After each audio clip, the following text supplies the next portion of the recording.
Good morning, everybody. Welcome back to my channel. My name is Kris, this is Wizard Way, and we are on Silmarillion Saturday again, which means I read the Silmarillion so you don't have to. The Silmarillion and related stories, because here we are once again with the Lays of Beleriand, which is Tolkien's poetry. It's a smutty book. Just kidding, it's not. Just kidding. If it was a smutty book, we'd be in trouble. But, I don't know why that came into my head. That's a line from The Music Man. It's beautiful Persian poetry. It's a smutty book, she says. That's, the mayor's wife, Mrs. Shin. That is so obscure, and it just popped into my head like it was nothing. Good evening. Hi, Darnak. And hello, Lord Bunnybone, once again. You guys are like totally my regulars. Starting a little bit early today. This is good. This is good. I have a lot of yard work I need to do, and because I live in the desert, it's going to be a hot one outside. So the sooner I get this done, the sooner I can start my yard work and not die of heat exhaustion. So it's a good day. Today we will be reading The Lay of Leithian, Cantos 4 and 5. 4 and 5 today.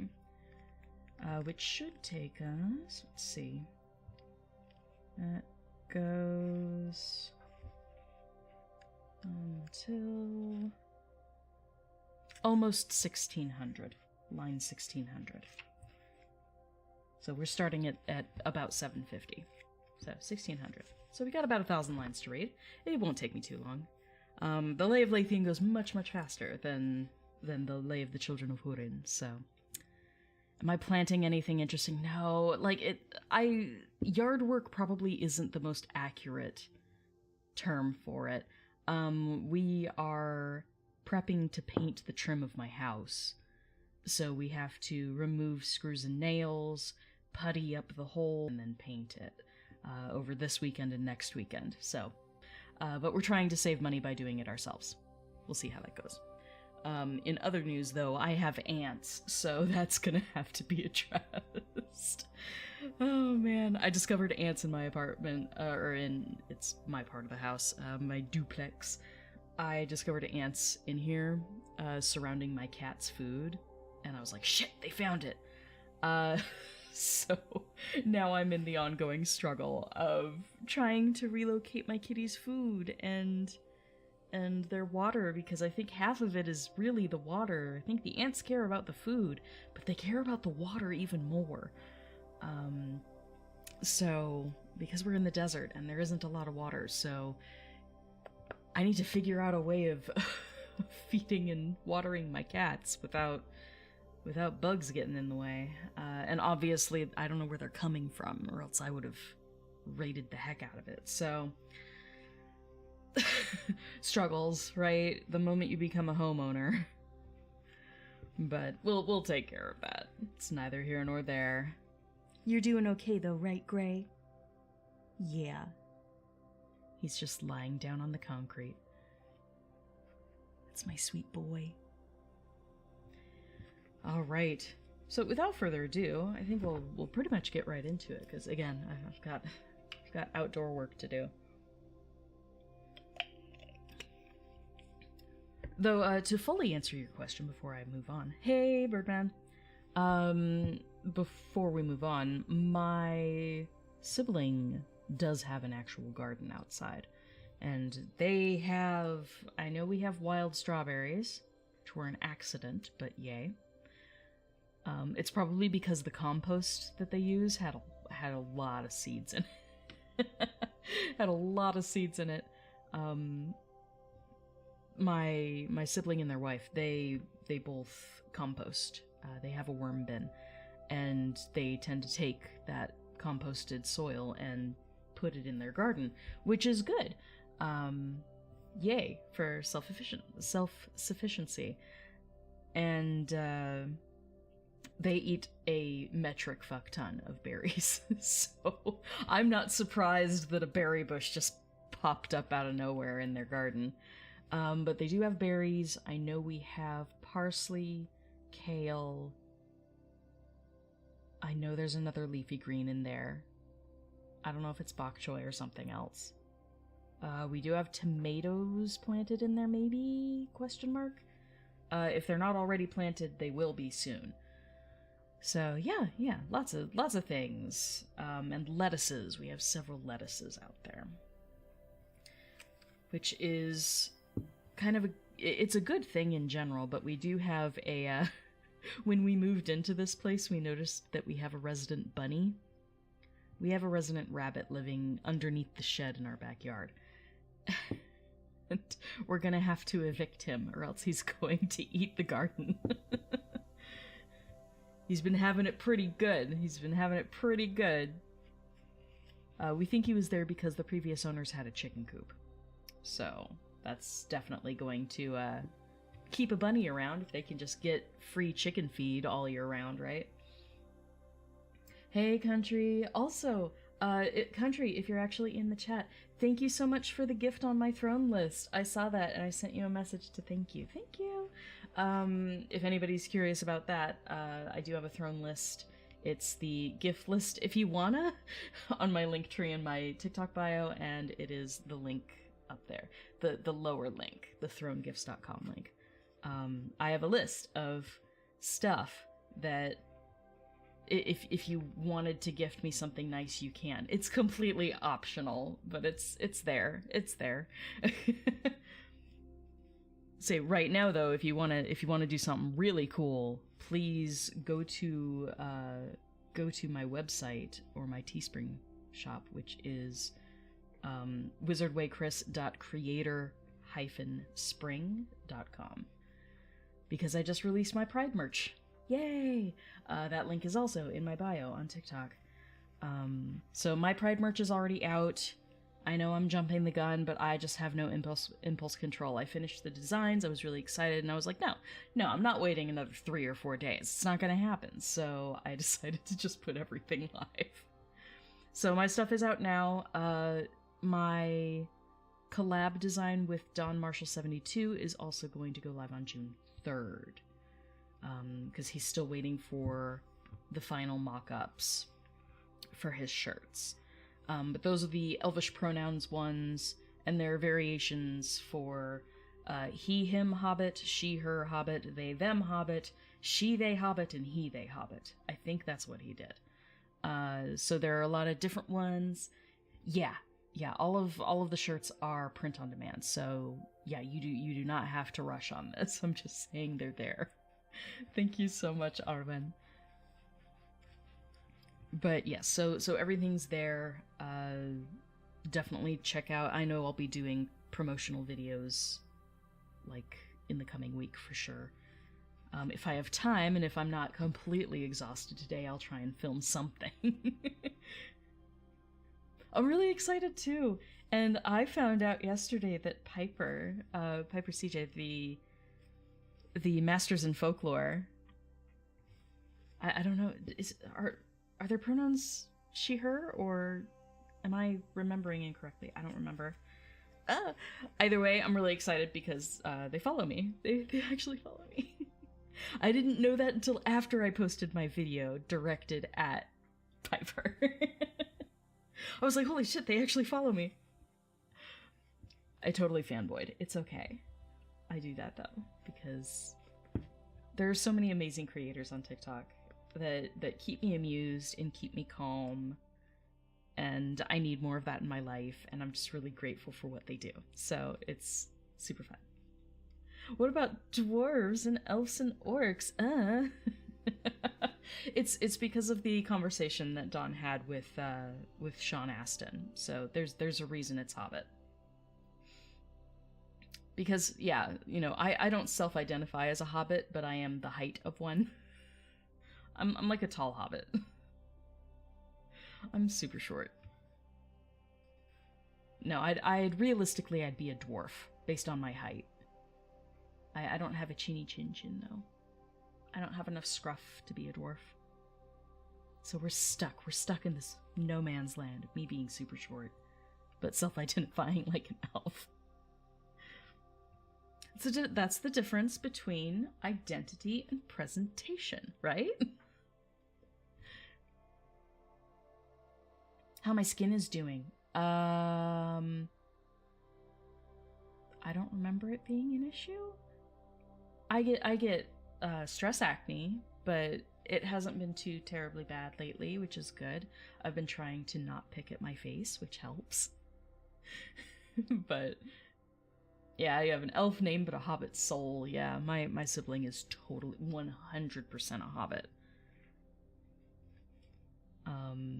Short, very much into food and the smoking of pipe weed. And good till to earth. Like, all of the boxes are checked when it comes to my sibling. They are completely 100% hobbit. So maybe that's what it was. It was an elf and a hobbit had a love child, and that's me. Oh, being itchy, yes. I still have spots, but they aren't as terribly itchy right now. They come and go, that's the thing. And it's really hard to predict, so I've just been trying to keep my stress levels down so that my eczema doesn't full out flare. Nothing has full out flared, I just have a couple spots that I can feel the blisters. So as long as I don't really scratch at those, hopefully they won't bloom. They 100% will bloom if I scratch them.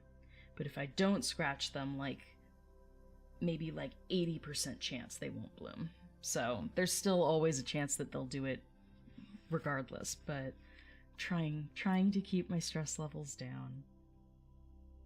Oh, thank you so much, Country. I'm really excited. So I'm talking to someone over on TikTok for a moment, but Country since 1988. They went to my Throne gift list and they purchased it's the Monsters and Critics and Other Essays book. I have a part of the wish list because there are different sections of it. Part of the wish list is books, and I have basically the entire Black Label series, the History of Middle-earth, and a bunch of other books. I have those on the list because I would really like that particular edition because they're really uniform. It's one of those cases where just visually on the bookshelf it looks so good. So I'm trying to collect the entire Black Label series, which was like a 2002 to 2005 release from HarperCollins. So it's a very specific edition, but it's on the gift list. And yeah, so I'm trying to collect that, and they bought me one of the essay books, which is something I haven't read yet, so I'm gonna dive into that when I get it. It's gonna be fun. I've been reading nothing but Tolkien for the last few months. Oh, well, no, that's a lie. I did read Iron Widow. I read Iron Widow by Jiran Zhao, so I read an actual book, not just a Tolkien book. Time to hunt for fanfics. Oh boy. Just for dramatic effect. One of these days I'll have to read fanfic on stream. Read one of my partner's fanfics or something. We had one. I know it's still on AO3 because I got kudos today for it. It's really old. Like, it's over a decade old. But it's a little slice of life. Very flowery. It's almost like purple prose. It's not the best written thing in the world, but it was really early on when I was just starting to write fanfiction. But we wrote a little piece that was Maglor and Daeron. Speaking of Daeron, let's get into reading because we're going to run into some hurdles with Daeron today. That's super sweet. You do not have to do that. If you do, though, thank you so much. I really appreciate it. Yay! I was say someone gave me a toaster. So I have a toaster now. And I did get, if you guys have actually looked at the list, there was a listing for a light that goes inside your toilet bowl. It's just a motion sensor with a light on it, and it just hooks on the edge of your toilet bowl, so that when you walk towards your toilet at night, it actually lights up the bowl. And I know there's like a practical use for that, but the whole reason I got it is because my toilet closet is my Aule room, small as it is. But that's like the forge. It's the forge room. So my toilet is now officially a forge because it lights up like fire is inside it. It's the best. Yeah. So I got my toilet bowl light. I still need to paint my bathroom though. I need to paint my bathroom because it's still in like a robin's egg blue. So I need to paint it to the neutral brown color. And once I've done that, I'll be able to use my metallic paints to paint like ore lines into the walls. And I have a couple things to hang up on the walls in the toilet closet for like the forge room. It's the forge room. And I'm gonna like on the little shelves that I have, I'm gonna put like crystals and stuff. It'll make sense. But it's the tiny space that I have devoted to Aule. And then my bathroom proper is Yavanna, so I've got a lot of little plants and leaf motif stuff in there, so I'm a geek and I'm totally remodeling my house to look like Valinor. I still need to finish the wall behind me too. This whole wall behind me is supposed to be a Starscape wall. But I've been waffling over what to actually write in Elvish with my metallic paints. I'm like, what should I write though? What should I write in Elvish on my wall? Because it's gonna be there forever, right? Unless I repaint, and I really don't want to have to do that. So I need to figure out what I'm writing on my wall. I'd like it to be legible, which means it has to be pretty large, and a relatively short phrase. But I also want to put like a little Vingolot. I want to put a little, the ship of Eärendil. I want to put one of those on there. Draw some stars here and there. It'll be really nice. When you move out, you're making your home the nerdiest hobbit hole ever. Do it. Totally do it. I am in favor of this. Alright, let's get into the reading, because I got shit to do. Oh, another question. Am I gonna include any specific star constellation on my star wall? I was thinking of at least putting in the Big Dipper, since it's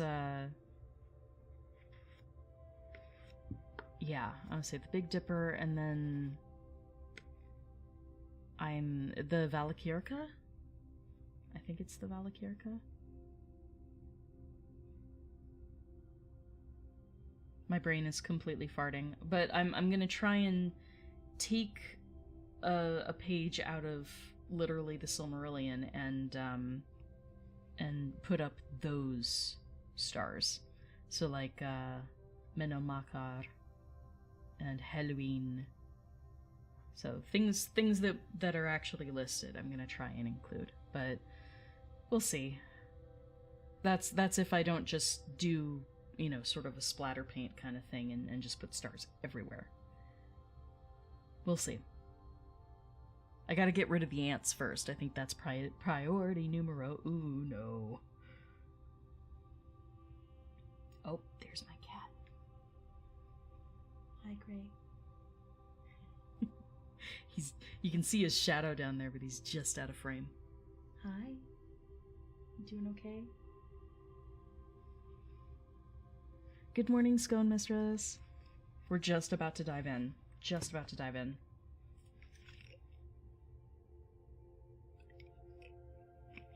I love my kitties. Gray was super sweet this morning. Yeah, the Twitch cameras saw the void. You're just a shadow, huh, Gray? You're not a void kitty, you're a shadow cat. He's just looking at me like, what? I don't exist. Sugar and borax mixture? I would. The only thing that worries me is I have cats. I have cats. I don't want them to accidentally eat poison. So, at the very least, I know that we have a lot of ants in our backyard, like almost infestation level ants. So we're definitely going to put down borax. I know my sibling already bought some, so we'll be doing that. Don't worry. Do you want to get ants? Because that's how you get ants. Nudge you out the door and read. Right. I keep just needing water. Okay, so back to the Lay of Lathian. Thank you guys for chatting with me. Alright, so the Lay of Lathian, Canto 4. He lay upon the leafy mould, his face upon earth's bosom cold, a swoon in overwhelming bliss, enchanted of an elvish kiss. Seeing within his darkened eyes the light that for no darkness dies, the loveliness that doth not fade, though all in ashes cold be laid.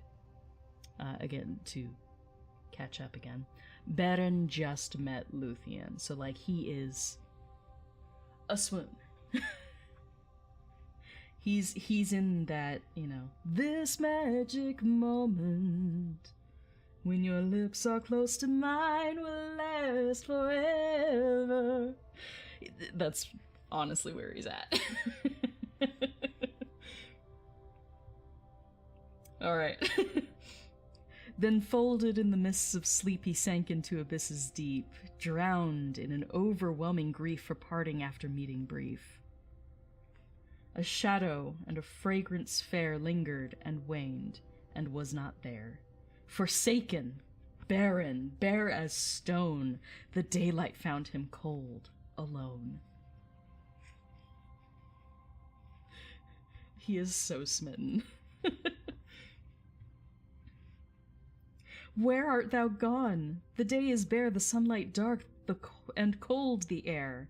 To Nuviel, where went thy feet? O wayward star, O maiden sweet, O flower of elfland, all too fair for mortal heart. The woods are bare, the woods are bare. He rose and cried. Ere spring was born, the spring hath died. And wandering in path and mind, he groped as one gone sudden blind, who seeks to grasp the hidden light with faltering hands in more than night. I laugh just because, like, it's such a dramatic reaction. It's fine. Good evening, welcome. Yeah, hottest girl in existence. That's basically, that sums up Luthien to Nuviel. If anyone was gonna fall, or like, you know, if you were going to fall for anyone, she would be the one you'd fall for sure. And thus in anguish Beren paid for that great doom upon him laid, the deathless love of Luthien, too fair for love of mortal men, and in his doom was Luthien snared, the deathless in his dying shared. And fate them forged a binding chain of living love and mortal pain. Ba-ba-ba-bum, foreboding. Beyond all hope her feet returned at eve, when in the sky there burned the flame of stars, and in her eyes there trembled the starlight of the skies, and from her hair the fragrance fell of elven flowers in elven dell. Thus Luthien, whom no pursuit, no snare, no dart that hunters shoot, might hope to win or hold, she came at the sweet calling of her name, and thus in his her slender hand was linked in far Beleriand. In our enchanted long ago, her arms about his neck did go, and gently down she drew to rest his weary head upon her breast. Ah, Luthien, to Nuviel, why wentest thou to darkling dell with shining eyes and dancing pace, the twilight glimmering in thy face? Each day before the end of eve, she sought her lover, nor would him leave, until the stars were dimmed, and day came glimmering eastward silver grey. Then, trembling veiled, she would appear and dance before him, half in fear. There, flitting just before his feet, she gently chid? She gently chid with laughter sweet. Come, dance now, Baron, dance with me, for fain thy dancing I would see. Come, thou must woo with nimbler feet than those who walk where mountains meet the bitter skies beyond this realm of marvelous moonlit beech and elm. Thus spoke Luthien. In Doriath, Beren long ago knew art and lore he learned to know. His limbs were freed, his eyes alight, kindled with a new enchanted sight, and to her dancing feet, his feet attuned, went dancing free and fleet. His laughter welled as from a spring of music, and his voice would sing as voices of those in Doriath, where paved with flowers our florid path. The year thus on to summer rolled, from spring to a summertime of gold. Time is definitely passing. She's feeling sassy. Oh, there's the cat again. Hi, Gray. If you decide to come over, that's what this is for. He's looking at me like, what? So, much like when Thingol entered the wood and took Melian's hand and just stood there enraptured for time uncounted, it's kind of the same. Kind of the same with Beren. Except because he's mortal, you know, we actually can condense it a little bit. This would be like a heartbeat to Luthien. She's been alive for a while. This is a very May-December relationship. She old. Are you coming up? Is it kitty time? Gray? No? Make up your mind. Yeah. Come up if you're coming up. Yeah, come on up. He's meowing at me. Great. Okay, you can come up if you want to. I know, it's always kitty time. Yeah, are you coming up? Gray? Coming up, Gray. There you go. Good boy. Come here. Hi. Yeah. There he is.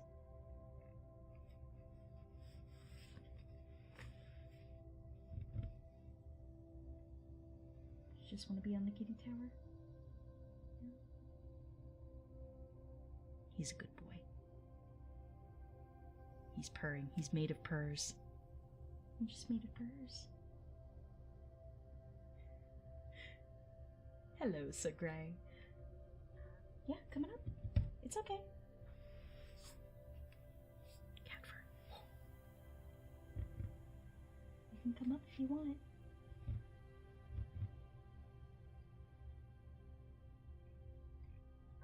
Yeah.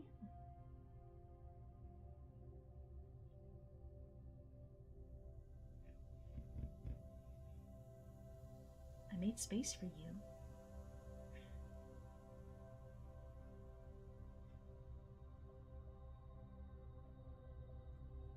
No desk time, huh? It's like your pets please me, monkey. Have I done well? He's nuzzling me, it's super cute. You can see him if you switch over to my YouTube, because the angle is different. Hi.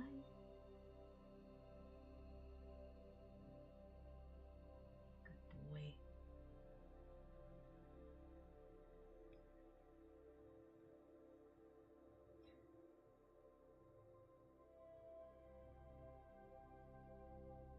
My little kitty.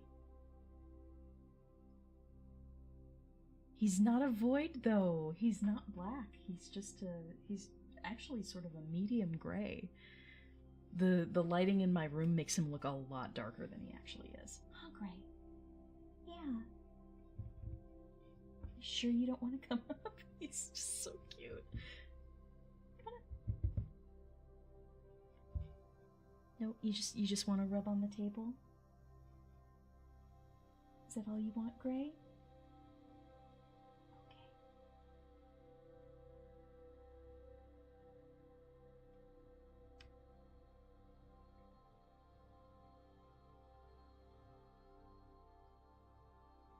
Good boy, Gray. It's so hard to stop petting him. Are you good? Okay, good boy. He has turned. We'll see if he curls up.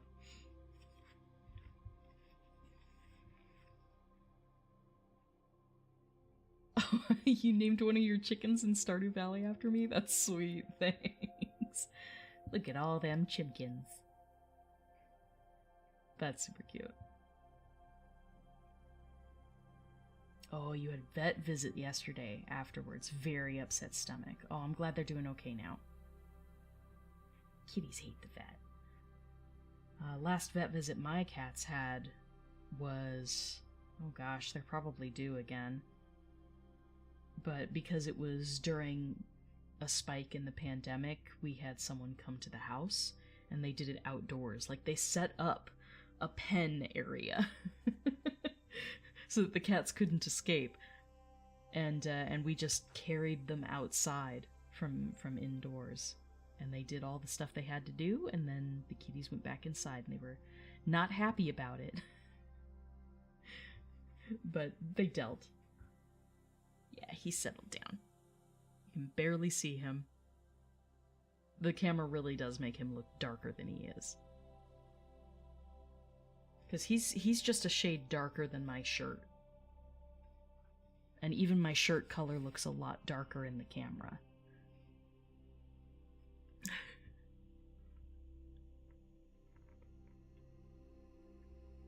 Finally done with the base of your makeup. Glitter or no glitter? Oh, I mean, like, I'm always for glitter. My sister would be like... she'd be like, how dare you? They don't understand how, you know, anyone can put glitter near their eyes. I think they just have, like, this fear that they're gonna ruin their eyes with glitter. Like, it's gonna get in their eyes and rip them apart. And I'm like, they wouldn't put it in that much makeup if it was that harmful.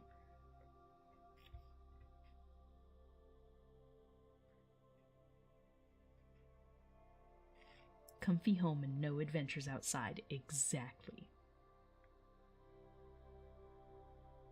Exactly. The gray kitties are well thought of. Never causing any trouble or going on any adventures. Glitter it is, yeah. Oh, absolutely. Fab it up for the gay club. I wanna take you to a gay bar. Gay bar, gay bar, gay bar.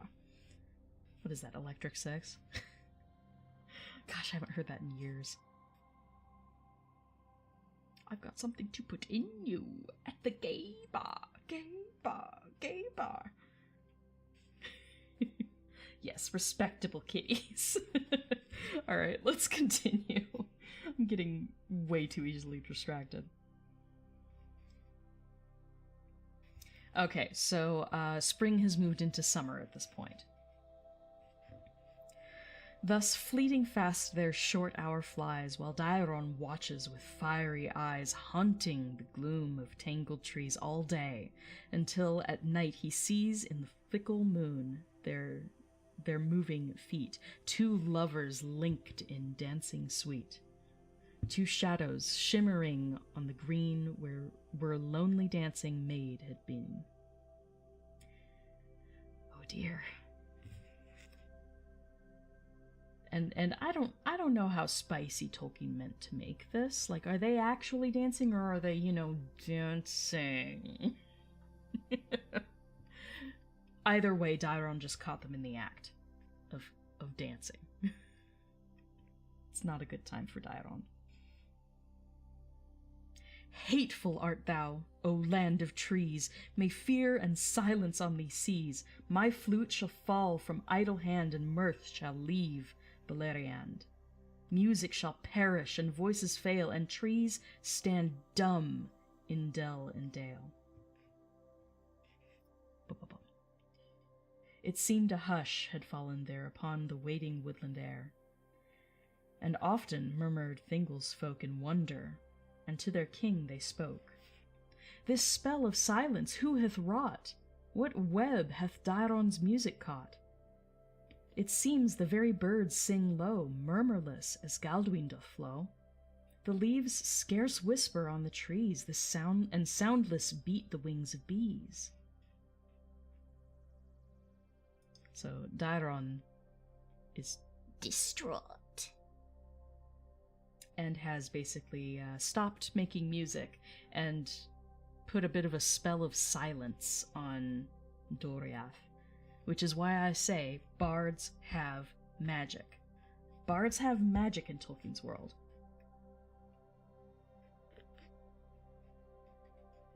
And I think they are underutilized.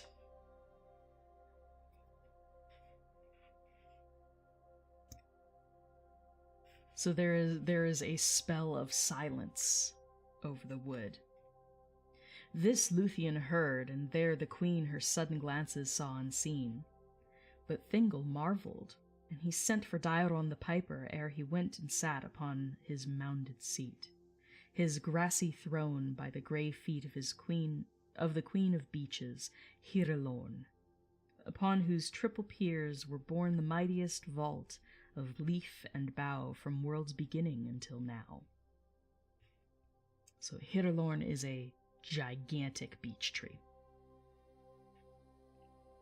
She stood above Iskaldwin's shore, where long slopes fell beside the door, the guarded gates, the portals stark of the thousand echoing caverns dark.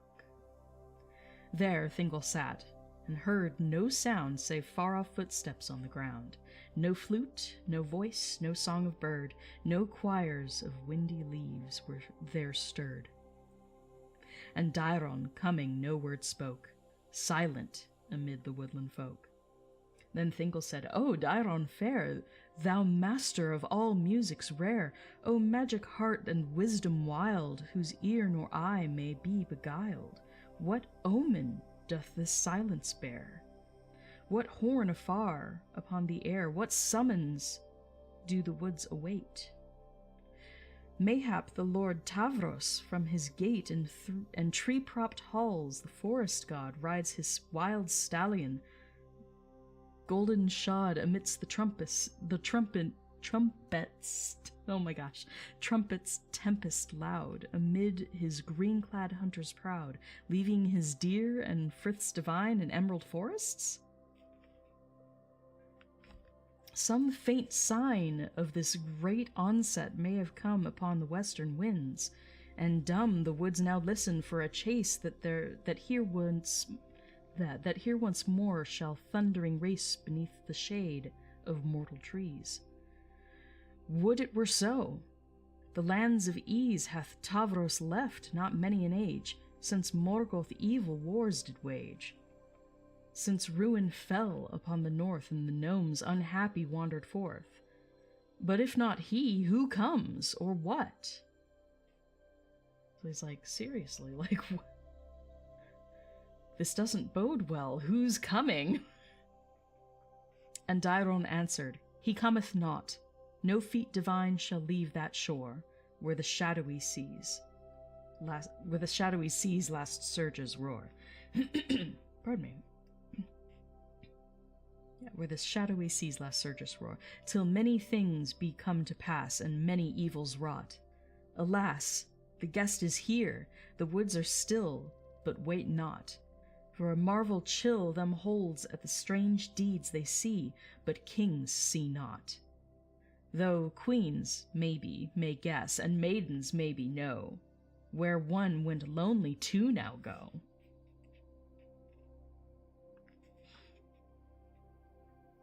Yes, it did just say gnomes, so, in here, this is an early enough draft of Tolkien's writing that this is when he was still referring to the elves as gnomes as well. He uses them interchangeably, because you remember earlier he was talking about, elfin home, right?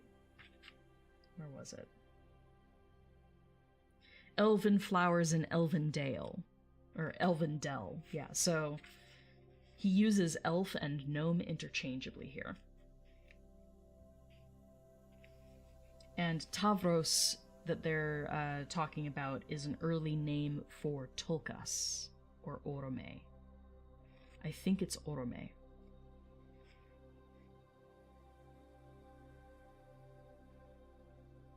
Yeah, it's definitely Orome, now that I'm looking back again. With his horn and everything. So yeah. So Orome is the god of the hunt, basically. But in here he's called Tavros. So yeah, the names are a little bit off because this is a very early draft of his writing. Phlegm.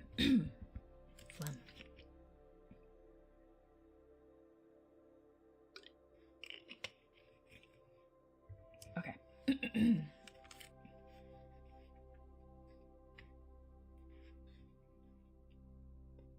So Daeron has just given them up. He said, where one went lonely, two now go. It's going down for real. Whither thy riddle points is plain, the king in anger said. But deign to make it plainer. Who is he that earns my wrath? How walks he free within my woods amid my folk, a stranger to both beech and oak? But Daeron looked on Luthien, and would he had not spoken then, and no more would he speak that day. Though Thingol's face with wraith was grey. Wraith.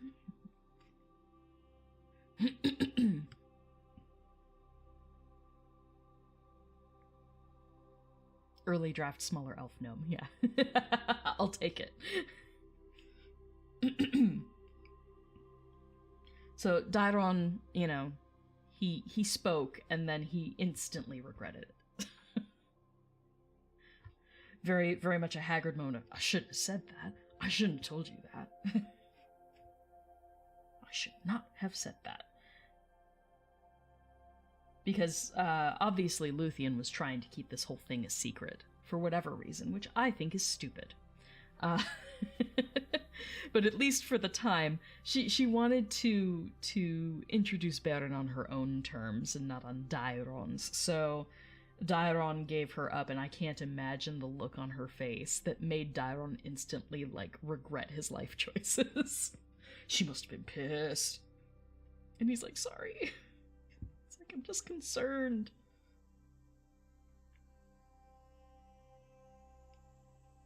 Then Luthien stepped lightly forth.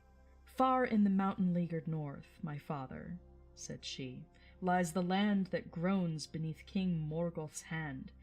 Thence came one hither, bent and worn in wars and travail, who had sworn undying hatred of that king. The last of Beorn's sons, they sing. And even hither, far and deep within thy woods, the echoes creep through the wild mountain passes cold. The last of Beorn's house to hold a sword unconquered, neck unbowed, neck unbowed, a heart by evil power uncowed. No evil needst thou think or fear of Beren, son of Barahir. If aught thou hast to say to him, then swear to hurt not flesh nor limb, and I will lead him to thy hall, a son of kings, no mortal thrall. Then long King Thingol looked on her, while hand nor foot nor tongue did stir. And Melian, silent, unamazed, on Luthien and Thingol gazed. Melian's just watching shit go down. No blade nor chain his limbs shall mar, the king then swore. He wanders far, and news mayhap he hath for me, and words I have for him, maybe. Now Thingol bade them all depart, save Dairon, whom he called. What art, what wizardry of northern mist hath this ill-comer brought us? List! Tonight go thou by secret path, who knowest all wide Doriath, and watch that Luthien. Daughter mine, what madness doth thy heart entwine? What web from Morgoth's dreadful halls have caught thy feet and thee enthralls? That she did not bid this baron flee back whence he came. I would see him go. Sorry, I would him see. Take with thee woodland archers wise. Let not beguile your hearts or eyes.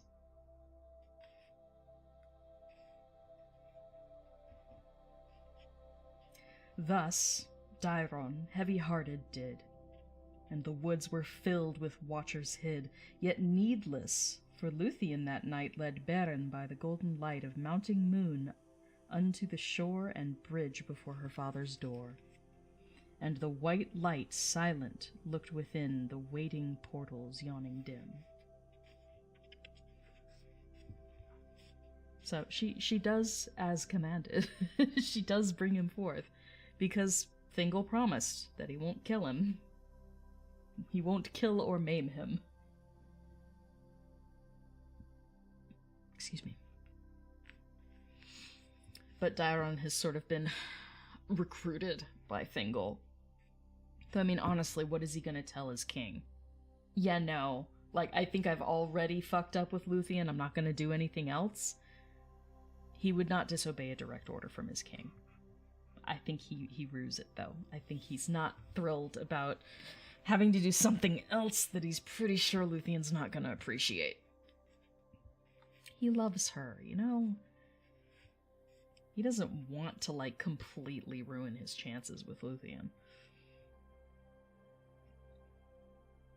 Downward with gentle hand she led through corridors of carven dread, whose turns were lit by lanterns hung or flames from torches that were flung on dragons hewn in the cold stone, with jeweled eyes and teeth of bone.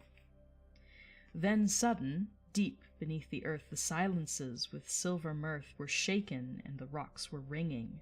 The birds of Melian were singing. And wide the ways of shadows spread, as into arched halls she led Beren in wonder. There a light like day immortal, and like night of stars unclouded, shone and gleamed. A vault of topless trees it seemed, whose trunks of carven stone there stood like towers of an enchanted wood in magic fast forever bound, bearing a roof whose branches wound an endless tracery of green, lit by some leaf-imprisoned sheen of moon and sun, and wrought of gems, and each leaf hung on golden stems. What a beautiful description of the roofs, like the roofs in these caves. And oh my gosh, the phlegm. I can feel it at the back of my throat.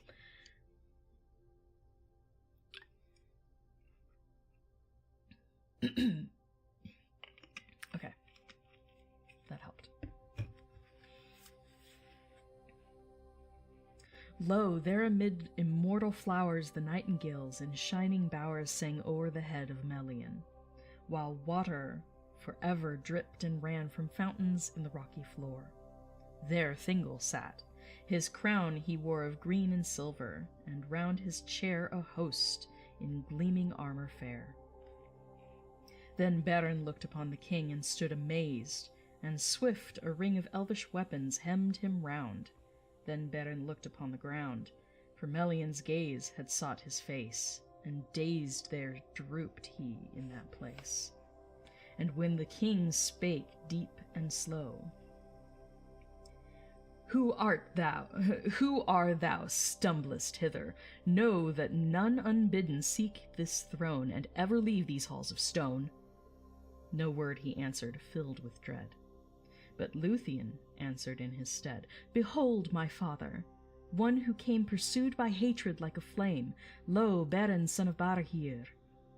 What need hath he thy wrath to fear, foe of our foes, without a friend whose knees to Morgoth do not bend?" "Let Beren answer," Thingol said. Oh, okay, we're pausing for Kitty. Okay, pause for cat. "Hi, Gray. Yeah?" You get tail now.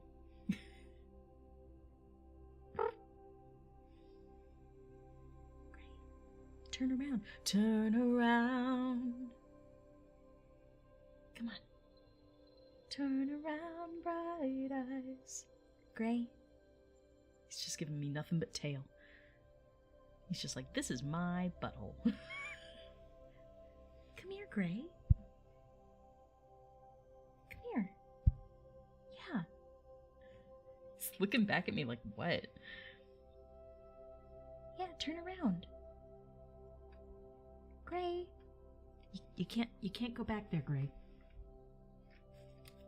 Thank you, sir. Thank you. Yeah. Okay. We got him. I love you. I love you. You're a good boy, Gray. I wonder if you can hear him purring. Hmm?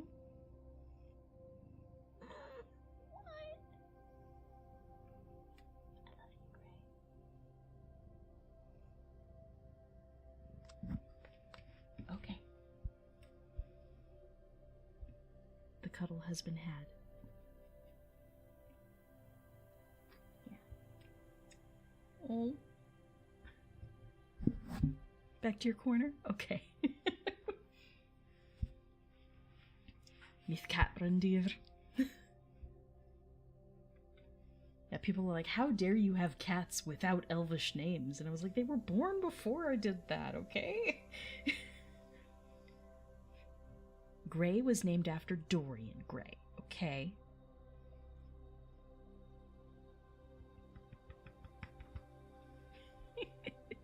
I love you, Gray. Yeah. What? I love you. You're a good boy.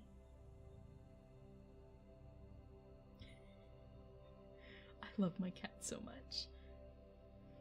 Hey, Gray. Gray. Oh, okay. He's messing with the cameras now. Hi, Gray. Come here. Yeah, it's my good boy.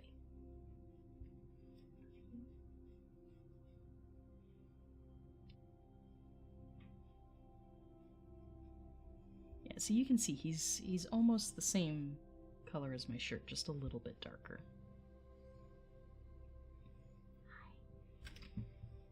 It also depends on how the light catches him. Oh, okay.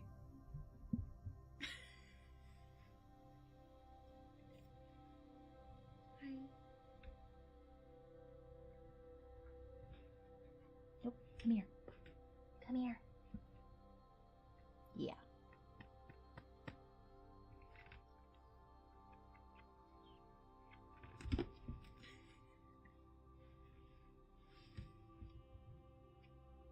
Are you done? He always comes up at least once during the live stream. Go on, Gray.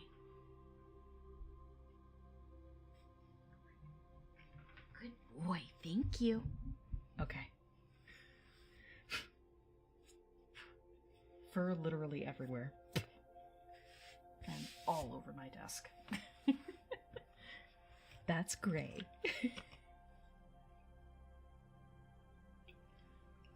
Yeah, the phone did get kitty kisses there.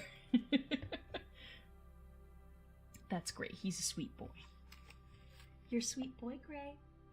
He's chilling out in the bathroom now. My house mostly has concrete floors, just polished concrete. So he likes it because it's nice and cool. Okay. So Luthien is like, so what does he have to fear here? Why are you treating him like a prisoner? Or a criminal? You are embarrassing me, Dad.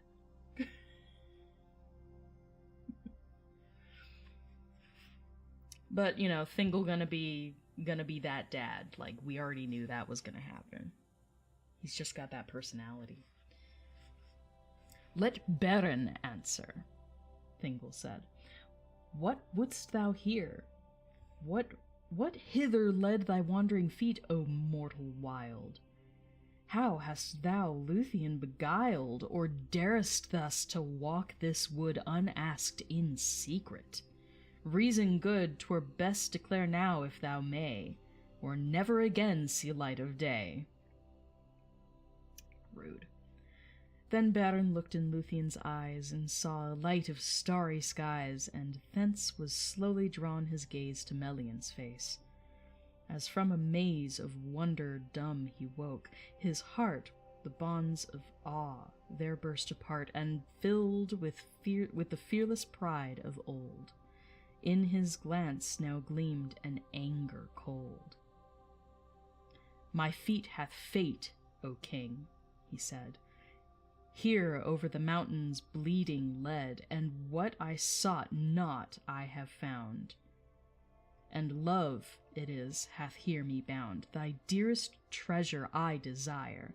Nor rocks, nor steel, nor Morgoth's fire, nor all the powers of Elfiness shall keep that gem I would possess.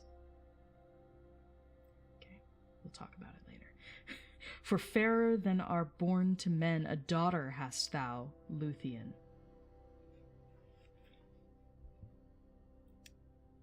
Like, I know he's trying to give a compliment and stuff, but can we stop? Can we stop, please? Referring to Luthien as, like, a prize to be won. That's okay. Luthien wears the pants in this relationship, but, like, come on, bro.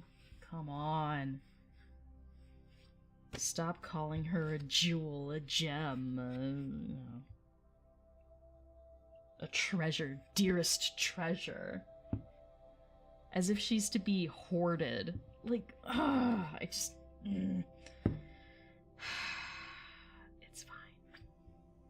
This was written in a different century. It's fine. It's not fine, but we'll excuse it. Silence then fell upon the hall. Like graven stone there stood they all, save one who cast her eyes aground, and one who laughed with bitter sound. Dairon, the piper, leant there pale against a pillar. His fingers frail there touched a flute that whispered not. His eyes were dark, his heart was hot. Death is the guerdon thou hast earned, O base-born mortal, who hast learned in Morgoth's realm to spy and lurk like orcs that do his evil work.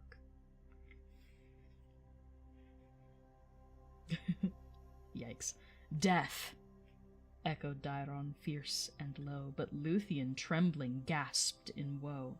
And death, said Thingol, thou shouldst taste, had I not sworn an oath in haste that blade nor chain thy flesh should mar. Yet captive, bound by never a bar, unchained, unfettered, shalt thou be in lightless labyrinth endlessly that coils about my halls profound, by magic bewildered and enwound.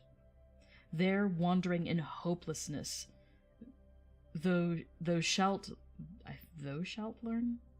I think it's supposed to be thou. Thou shalt learn the power of Elfiness. So he's basically like, I'm just gonna imprison you, and you're gonna wander like an idiot through my halls for the rest of eternity, until you die a mortal death. That may not be. Lo, Beren spake. And through the king's words coldly break. What are thy mazes but a chain wherein the captive blind is slain? Twist not thy oaths, O elvish king, like faithless Morgoth. By this ring, the token of lasting bond that Felagund of Nargothrond once swore in love to Barahir, who sheltered him with shield and spear and saved him from pursuing foe on northern battlefields long ago. Death thou canst give unearned to me, but names I will not take from thee of baseborn, spy, or Morgoth's thrall. Are these the ways of Thingol's hall? Proud are the words, and all there turned to see the jewels green that burned in Berin's ring. These gnomes had set as yet these, as in the jewels, these gnomes had set as eyes of serpents twined that met beneath a golden crown of flowers, that one upholds and one devours, the badge that Finrod made of yore and Felagund his son now bore. Again, this is when names were a little bit different, so Finrod and Felagund were not the same character at this point. Finrod became Fingolfin, and Felagund became Finrod. It gets really confusing with the names, I apologize. His anger was chilled, but little less, and dark thoughts Thingol did possess, though Melian the Pale leant to his side and whispered, O king, forgo thy pride. Such is my counsel. Not by thee shall Beren be slain, for far and free from these deep halls his faith doth lead, yet wound with thine, O king, take heed. But Thingol looked on Luthien. Fairest of elves, unhappy men, children of little lords and kings, mortal and frail, these fading things, shall they then look with love on thee? His heart within him thought. I see thy ring, he said. O mighty man, but to win the child of Melian a father's deeds shall not avail, nor thy proud words at which I quail. A treasure dear I too desire, but rocks and steel and Morgoth's fire from all the powers of Elfinus do keep the jewel I would possess. Yet bonds like these I hear thee say affright thee not. Now go thy way. Bring me one shining Silmaril from Morgoth's crown. Then, if she will, may Luthien set her hand in thine, and that then shalt thou have this jewel of mine. Thingol, why you gotta be like that, bruh? Melian's just like, let him go. He has a fate. Like, Melian knows because the way that she wove the spell around Doriath, it's called the Girdle of Melian, right? She wove this spell, and she wove it in such a way that only those driven by fate could pass it, like, without them knowing. Only those driven by fate. And so she's like, well, obviously he got in. He got in. That means he sort of paid the price of admission. Which is, he's got a heavy fate on him. And she's very much like, let his fate take its course. But then Thingol just has to be an asshole.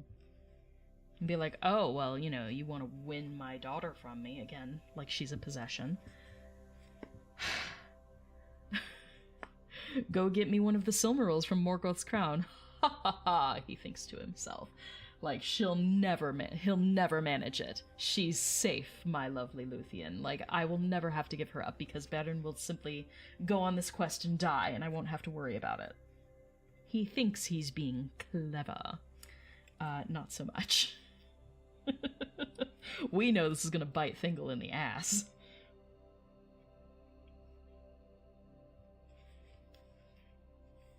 So, yeah. Then if she will, may Luthien set her hand in thine, then shalt thou have this jewel of mine.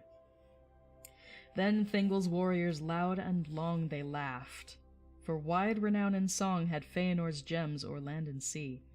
peerless Silmarils, and 3 alone he made and kindled slow in the land of the Valar long ago.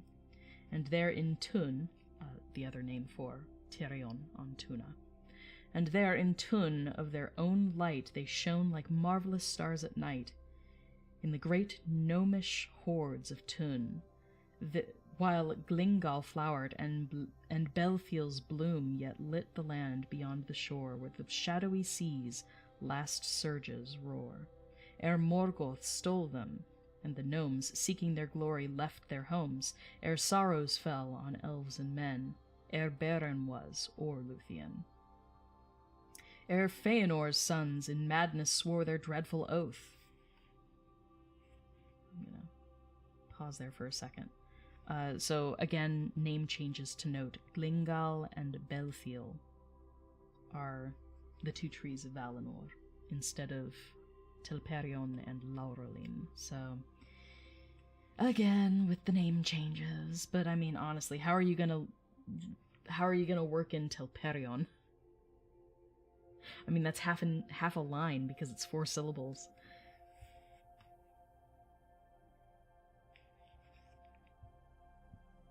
So this is talking about the Silmarils, which you guys should know all about thanks to Silmarillion Saturday. So details about their forging by Feanor back in Valinor, and how they shine with their own light, and this is, talking about them before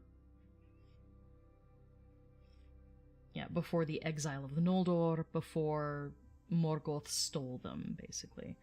Before Morgoth stole them, Feanor and his son swore an oath, did a kinslaying in Alqualonde, and then were exiled from Valinor. So it's sort of referring to all of that in a very quick, condensed timeline.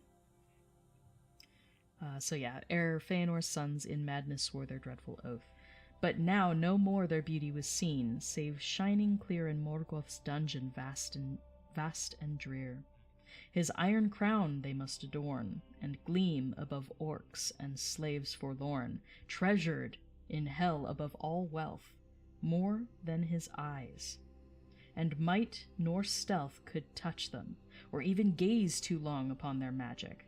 Throng on throng of orcs with reddened scimitars encircled him, and mighty bars and everlasting gates and walls, who wore them now amidst his thralls. So Morgoth's got it on his crown now. That's basically all that's being said. Yeah, basically. Thingol has a collection of those terrible rules for dating my daughter shirts. Yeah, Not my baby girl. Yeah. Like, I get parental, the protection, right? The need to protect and defend. But it comes to a point where, like, this guy's from really good breeding, too. And I know that doesn't, he even says it. That the deeds of your father don't count for you.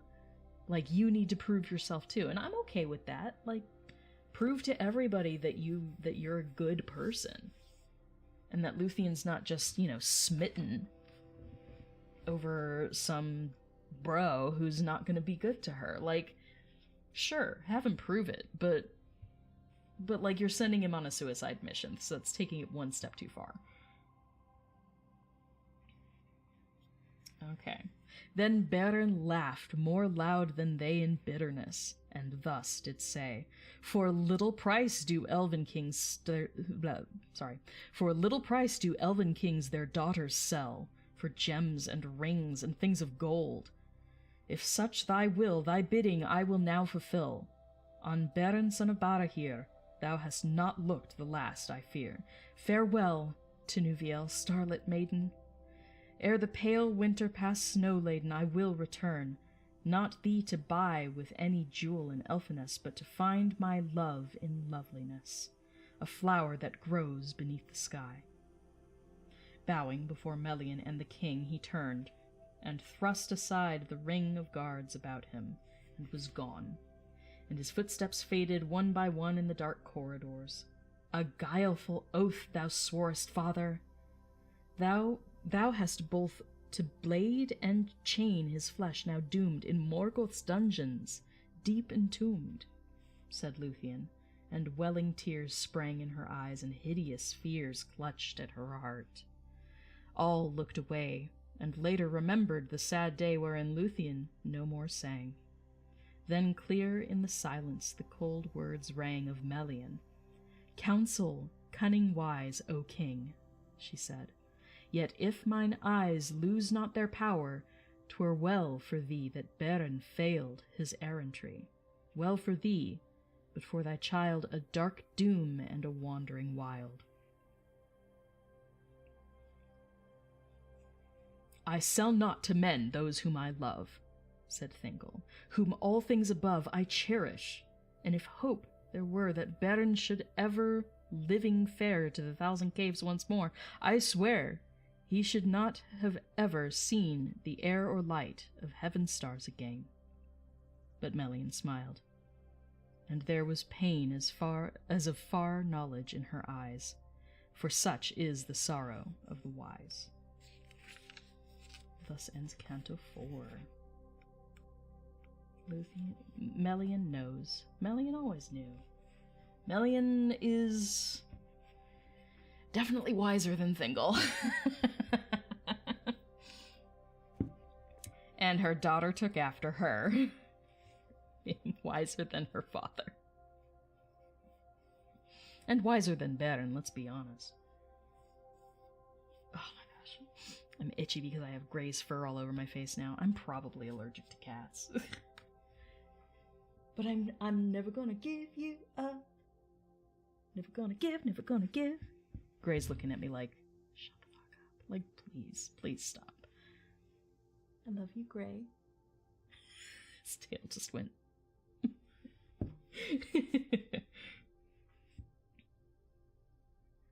Okay.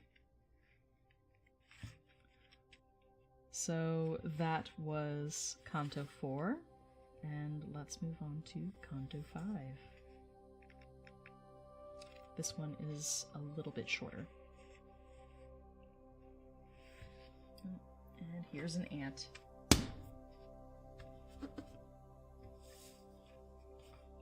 Get thee gone. Like, where are they coming from? Honestly, where are they coming from? Random one on my desk. It must have crawled up here, but like, from where? I just don't get it. Oh well. Let's continue, though. We need to finish this so I can get outside. So days drew on, and from the mournful day... So days drew on from the mournful day. The curse of silence no more lay on Doriath, though Dairon's flute and Luthien's singing both were mute. The murmurs soft awake once more about the woods.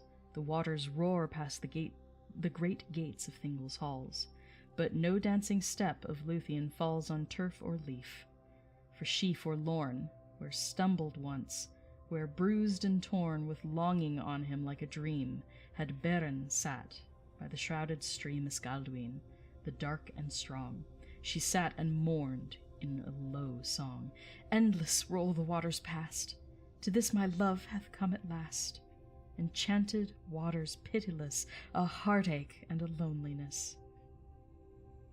That was Luthien speaking. The summer turns. In branches tall she hears the pattering raindrops fall, the windy tide in leafy seas, the creaking of the countless trees, and longs unceasing and in vain to hear one calling once again, the tender name that nightingales were called of old. Echo fails. Tinuviel, Tinuviel. The memory is like a knell, a faint and far-off tolling bell. Tinuviel, Tinuviel. O Mother Melian, tell to me some part of what thy dark eyes see. Tell of thy magic, where his feet are wandering, what foes him meet. O Mother, tell me, lives he still treading the desert and the hill? Do sun and moon above him shine? Do the rains fall on him, mother mine? Nay, Luthien, my child, I fear he lives indeed in bondage drear. The Lord of Wolves hath prisons dark, chains and enchantments cruel and stark.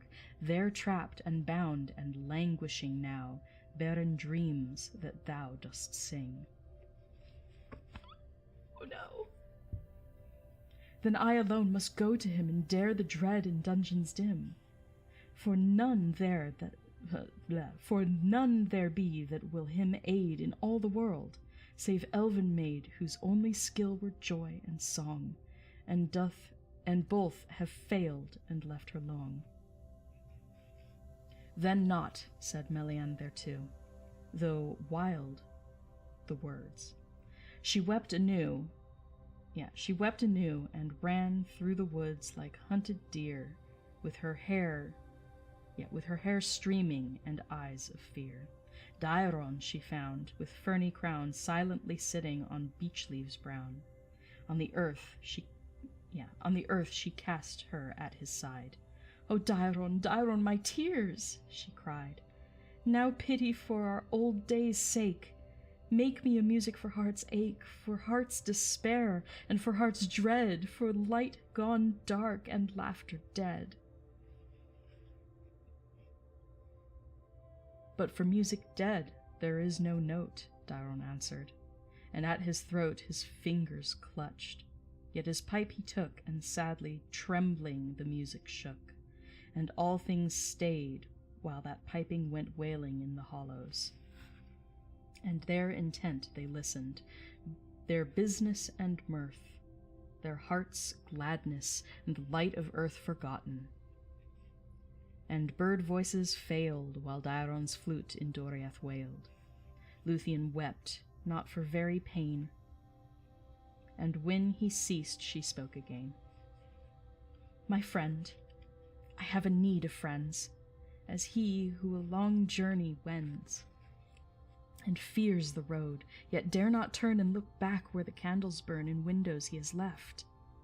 The night in front, he doubts to find the light that far beyond the hills he seeks." And thus of Melian's words she speaks, and of her doom and her desire to climb the mountains, and the fire and ruin of the northern realm to dare, a maiden without helm or sword, or strength of hardy limb, where magic founders and grows dim. His aid she sought to guide her forth and find the pathways to the north, if he would not for love of her go by her side a wanderer.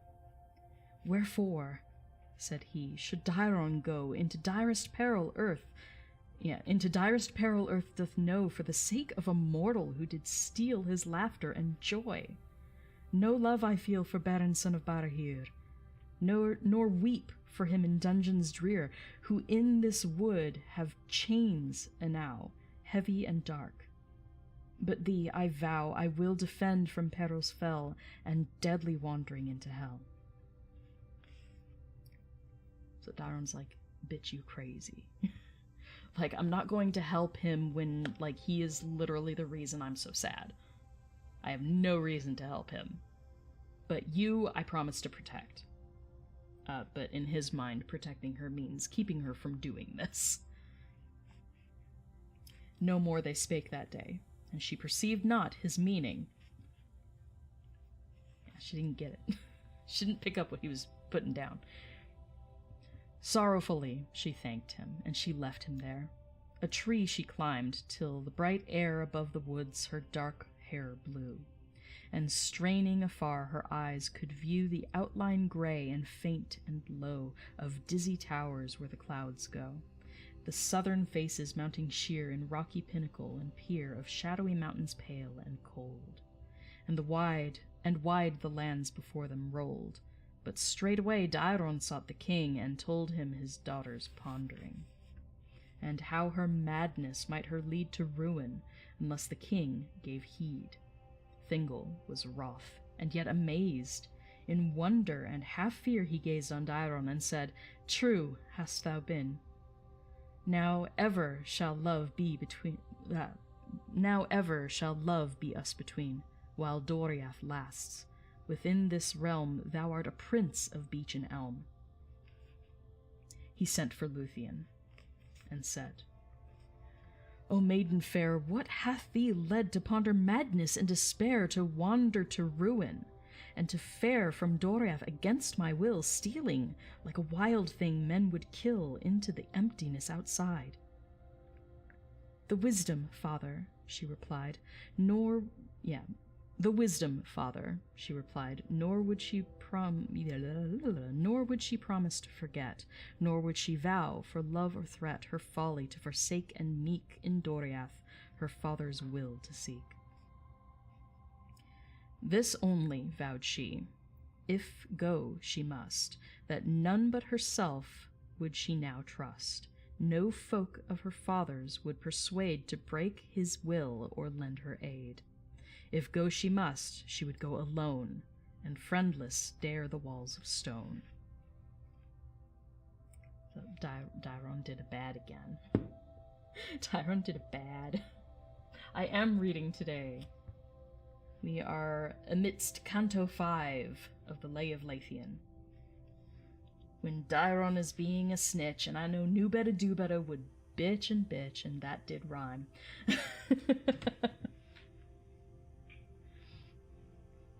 But we disagree on Dairon. I do truly think that Dairon's intentions were noble. And he had no reason to trust Beren. From an outsider's perspective, he had zero reason to trust this guy.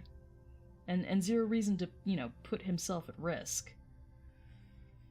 He's like, bitch, you crazy. Like, you just met this guy. Like, I know you've been dancing together. But seriously, I don't understand the appeal. He is an outsider. Sure, he comes from a good family. Okay, we can admit that, his father was a friend of the elves, but that says nothing as to his character. So we're going off of, the whim of Luthien. And so it's like, how much do you trust that? And Dairon has known Luthien for a very long time, and this has never happened before, so he's just like, I think you might want to take a step back. And Luthien is like, the step has been taken, and I still want to go save him. To which he's like, no, I think that's a bad idea. So, honestly, I think, you can't marry someone you just met. That is literally Dairon's adage here. That is what he is saying. You can't marry a guy you just fucking met. He's like, I've known you for thousands of years. What on earth has gotten into you? He would be within his right to think that some weird spell work was happening. Some weird spell had been set on her. Because this is very out of the ordinary. So I think he's reasonable in wanting to waylay her from this odd mission that she's suddenly taken on herself.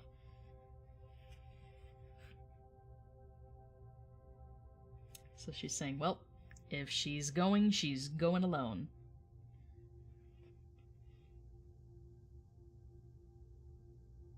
Yeah, the madness of fate is what spelled them together. True. It is true.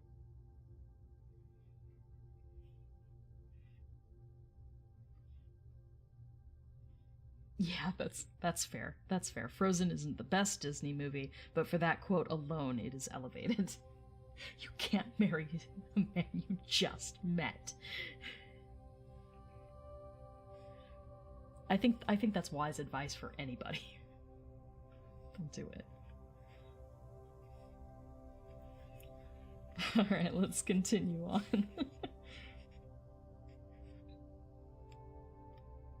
Okay, a few more pages. In angry love, and half in fear, Thingol took counsel, his most dear to guard and keep. He would not bind in caverns deep and intertwined sweet Luthien, his lovely maid, Highgrey, who robbed of air must wane and fade, who ever must look upon the sky, and see the sun and moon go by. But close unto his mounded seat and grassy throne there ran the feet of Hirlorn, the beechen queen. Upon her triple bulls were seen no break or branch, until aloft in a greener glimmer, distant, soft. The mightiest vault of leaf and bough from world's beginning until now was flung above Escalduin's shores and the long slopes to Thingol's doors. Grey was the rind of pillars tall and silken smooth, and fair and small to squirrel's eyes were those who went at her grey feet upon the bent. AKA, this thing is so big that, like, it makes people look like insects next to it. It's a big tree. Now Thingol made men in the beech in that great tree, as far as reach their longest ladders, there to build an airy house. And as he willed, a little dwelling of fair wood was made, and veiled in leaves it stood above the first branches. Corners 3 it had, and windows faint to see, and by 3 shafts of Hirelorn in the corners standing was upborne. There Luthien was bidden dwell, until she was wiser, and the spell of madness left her. You're going up there until you get wise. Like, it's ridiculous. Ridiculous, Thingol. Up she clomb the long ladders to her new home amongst the leaves, among the birds. She sang no song, she spoke no words. White glimmering in the tree she rose, and her little door they heard her close. The ladders were taken, and no more her feet might tread Escalduin's shore. Really, Thingol? Thither at whiles they climbed and brought all things she needed or besought. But death was his, whoso should dare a ladder leave, or creeping there should set one by the tree at night. A guard was held from dusk to light about the grey feet of Hirelorn, and Luthien in prison and forlorn. There Daeron, grieving, often stood in sorrow for the captive of the wood, and melodies made upon his flute, leaning against a grey tree root. My cat's just walking all over me. Luthien would from her windows stare, and see him far under piping there, and she forgave his betraying word for the music and the grief she heard, and only Daeron would she let across her threshold foot to set. So, like, Daeron's really good at apologies. Like, he didn't mean for this to happen. He was like, you know, please talk some sense into her and stop her from going. He didn't mean, hey, make her fucking Rapunzel. Put her up in a tree and just, like, don't let her leave, ever. That was not his intention. And so he's really sorry about it, and luckily, being the best bard ever, he's able to communicate that through his music, and she does forgive him.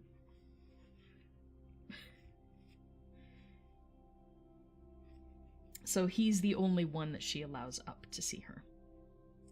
Yet long the hours when she must sit and see the sunbeams dance and flit in beechen leaves, or watch the stars peep on clear nights between the bars of beechen branches. And one night, just ere the changing of the light, a dream there came, from the gods, maybe, or Melian's magic.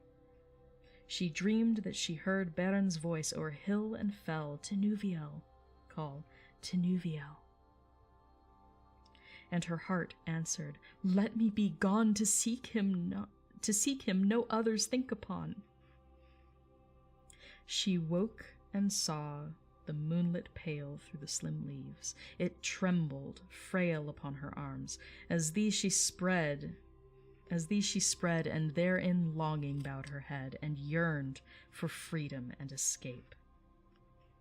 Now Luthien doth her counsel shape, and Melian's daughter of deep lore knew many things, yea, magics more than then or now know elven maids, that glint and shimmer in the glades.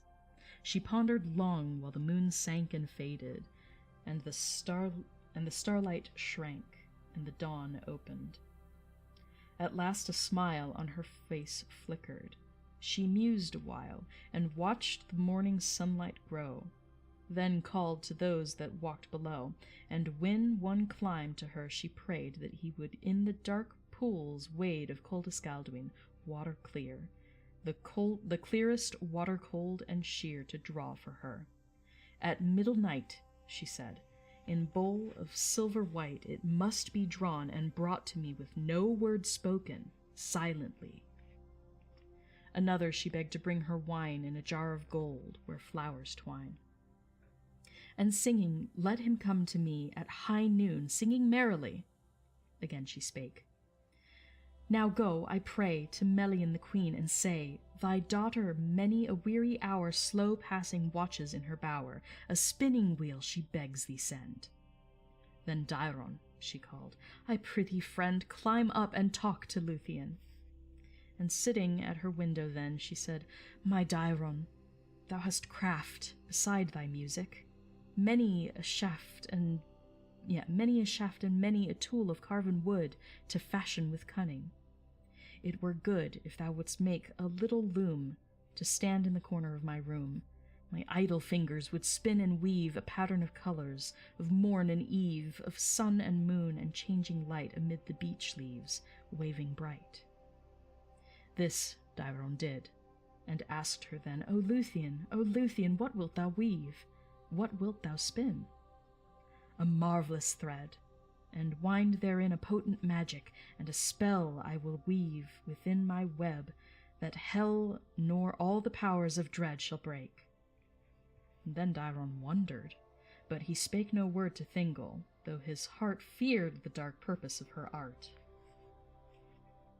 So he didn't give her up. I don't call it being friend-zoned. I honestly, like, as much as he was in love with her, I think it was very clear to him that she did not love him back. Not like that.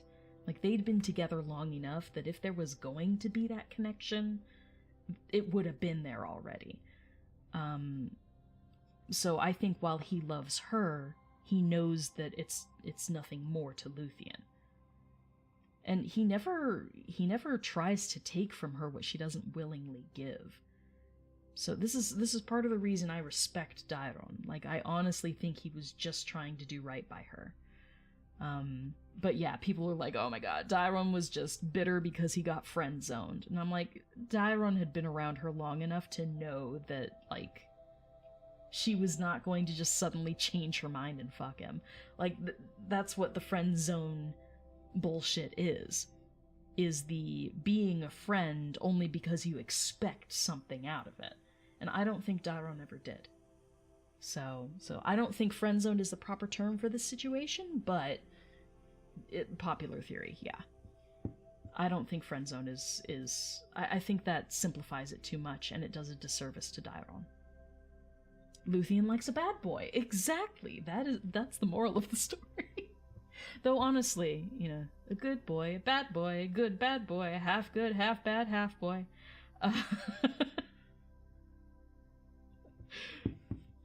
Luthien just likes Beren. And, like, we don't really see a reason for it other than just fate took their choice away from them. I have issues. I have issues with the whole fate thing in Tolkien's world. I would be very angry at Tolkien's god. Your new granddaughter was born yesterday. Oh, her name is Eloane? You're spelling it wrong. Okay. I want to see what it is. I'm like, I want to see what the name is. But yeah, Luthien does like a bad boy. Kind of. I still think Beren is too much of a soft good boy. I mean, like, he's got that sort of golden retriever energy, He's the bestest boy. And later he gets the bestest boy because Huan ends up coming in later on. We'll get there.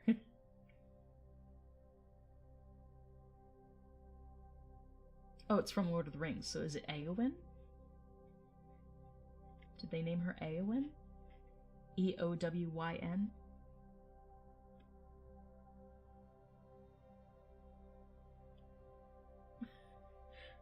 It's a good name. Eowyn is a good name. Eowyn at least has, roots in Old English, whereas, Elvish names are simply Elvish. You can't explain away an Elvish name. Like, when it's Elvish, it's Elvish. Ah, but they spelled it differently. Okay, cool. I approve of that. I like people feeling like their name is individualistic, Like, I have one of the most common frickin' names, because my given name was Christina. With a K, but still, like, Christina is so frickin' common. And now I just go by Kris because it's gender neutral and I like it. But yeah, Kris with a K, super freaking common. There's nothing unique about my name. But honestly, I don't know what I would call myself. Like, if I could just rename myself, because as a trans person, we do that all the time. We choose our own name, especially if we want to transition. But, I don't have any animosity toward my name. I just don't like being called Christy or Christina, because it's way too feminine. Kris is accurate, and I'm cool with it. What love advice would I have given to Daeron to help him move on? Honestly, I don't think he needed it. I don't think he needed advice. Elves... I think he would just be waiting. He would just be waiting for his person. Or people, because poly is a thing. I think he would just be waiting for someone who connects with him on the same level that Luthien does.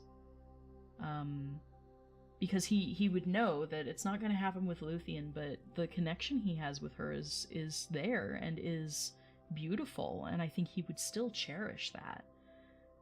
But yeah, I don't think he really needs advice other than, hopefully a person who's meant for you will come along. And this is not the last time you'll feel this connection. It's not only going to be for someone who can't or won't love you back on the level that you're hoping for. So, I would just encourage him, like, carry on. Carry on. Be friends, be an amazing friend to Luthien, because that's what she needs from you. And beyond that, hopefully you'll find a he, she, or they that brings you joy. And that's where I took him. Because when he believes that Luthien is lost, he will get to this, but he goes off and wanders away, and he's never seen or heard from again. Actually, gosh, I made another rhyme. And he's never seen or heard from again.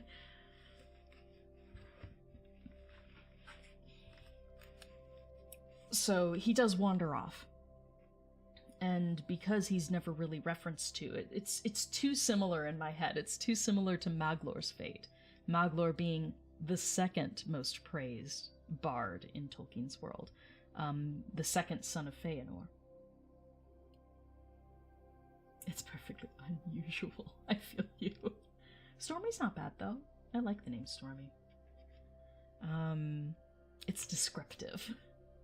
Versus Kris just means follower of Christ, and I'm like, how ironic, because I'm not.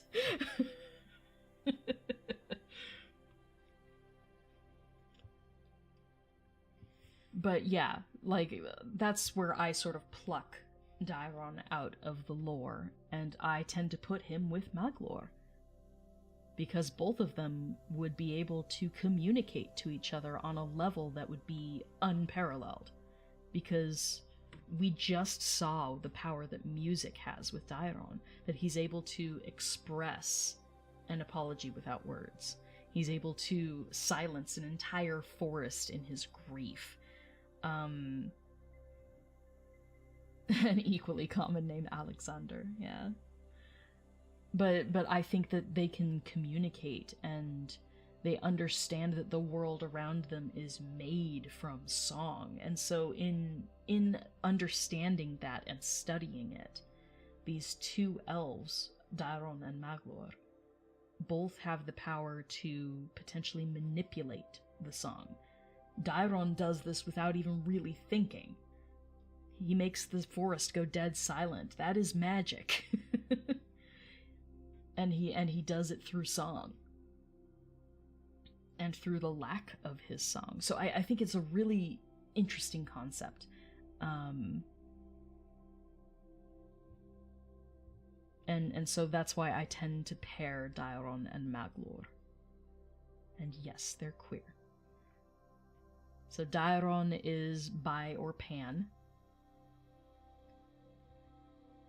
And Maglor, who knows? I think in one version of the Legendarium, Maglor is wed at some point. Don't ask me when. But certainly if he left and she didn't, when it comes to him leaving Valinor with the whole oath thing, if he was wed before his exile, she obviously didn't follow him, or there would be some sort of mention of her. If he's wed sometime during his exile, she loses him when he wanders off, right? I don't think the Feanorians really did well with attachments, knowing that the oath would always spur them forward, regardless of who they felt affection for. They knew that their fate was going to be dark, and I don't think they would have pulled anyone willingly into that. Very religious meaning name. Yeah. Christopher changed it to Colin. I don't blame him at all. Do not blame him. 'Cause, yeah. It's one of those things. Just like, why'd they have to? But I know the reason my parents named me Christina, and it's a cute story, so... Story time. When my mother was pregnant with me, she went and did like the ultrasounds and stuff, and they thought I was a boy. Haha! They thought I was a boy. Guess what? They were right. No. They thought I was going to be assigned male at birth. So my parents were picking out boy names. They wanted to name me Doug. Which, nothing against people named Doug, but it does not suit me, okay? It's not even Douglas, it's just Doug. And all I can think of is do-do-do-do-do-do-do-do-do-do. Because it's the only pop culture reference to a Doug that there is. They were thinking of naming me Doug. My sister did not want that to happen. She wanted to name me Christopher Robin because she liked Pooh Bear. She said, if I'm going to have a baby brother, I want him to be named Christopher Robin. So they found out pretty late in the game that I was actually not going to be male, in fact. So in a panic, my parents were like, oh shit, we don't know what to name a female child. So they compromised, and they named me Christina instead of Christopher. So my sister got her wish, kind of. So it's a cute story. But the meaning behind Christopher and Christina doesn't jive with me at all, because I'm no longer Christian. I have religious trauma.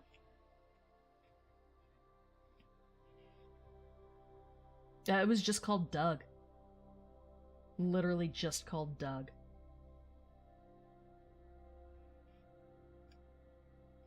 His name was Doug Funny.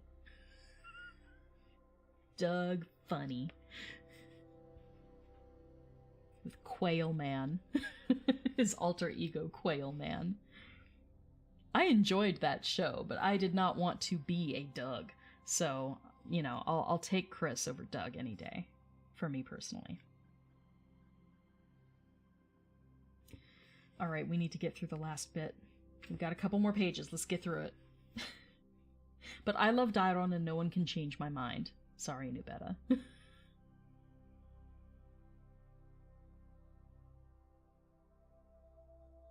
Ah, you were named after your aunt. Gotcha. Yeah, the real Christopher Robin did have a crazy life. I didn't see the movie. But I know he had very complicated feelings about the whole 100 Acre Wood and Winnie the Pooh and all of those characters being shared with the public when it was his childhood. And he is so allowed to have those complex feelings.